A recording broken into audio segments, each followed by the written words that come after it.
Évangélisation sincère. Nous sommes appelés tous appelés à écouter la parole de Dieu, à la vivre et à la partager. Ce n'est pas une question des consacrés ou des prêtres. C'est une question de tous les chrétiens.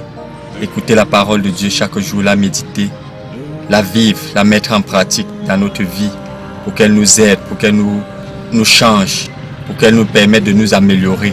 Et enfin de la partager en portant cette bonne nouvelle aux autres aussi, afin qu'ils rencontrent aussi Jésus. Et dans cette troisième partie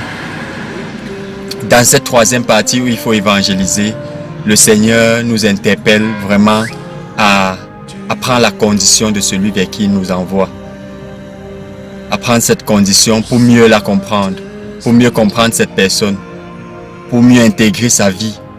Même si on n'est pas passé par les mêmes difficultés que cette personne, avant de lui porter la bonne nouvelle, il faut intégrer le pourquoi des choses dans sa vie.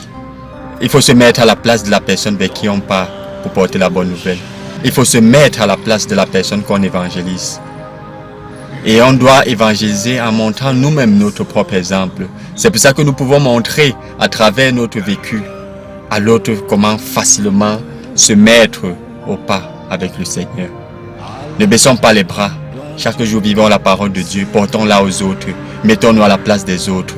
Et ainsi, ils comprendront que nous sommes tous appelés à la sainteté, tous appelés à nous parfaire, tous appelés à nous améliorer pour devenir meilleurs et mériter enfin, ensemble, cette couronne de vie à la fin de notre vie sur terre. Amen. Évangélisation sincère. Cliquez sur j'aime, abonnez-vous, commentez et partagez au maximum. Loué soit Jésus-Christ, à jamais. Au nom du Père et du Fils et du Saint-Esprit. Amen. Au sein des